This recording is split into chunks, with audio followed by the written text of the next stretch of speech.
Hello viewers, তো আজকে একটা নতুন রেসিপি নিয়ে চলে এসেছি।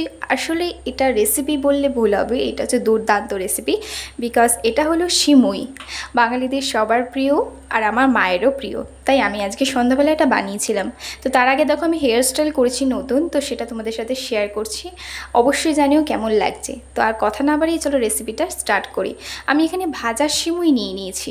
এটাকে নতুন করে ভাজতে হবে না। এছাড়া নিয়েছি দুধ, বাদাম, এলাচ আর বাতাসা। আমি বাতাসা দিয়ে এখানে করব। তো দুধটা গরম হয়ে গেলে তার মধ্যে আমি বাতাসা দিয়েছি, লবণ দিয়েছি আর এলাচ দিয়েছি, দিয়ে একসাথে নাড়াচাড়া করে ভালো করে জাল করেছি। যতক্ষণ এটা ঘন হবে ততক্ষণ কিন্তু সিমুই এর মধ্যে দেওয়া যাবে না। তো এটা ভালো করে ঘন হয়ে যাচ্ছে, দেখো ভালো করে নাড়াচাড়া করলাম।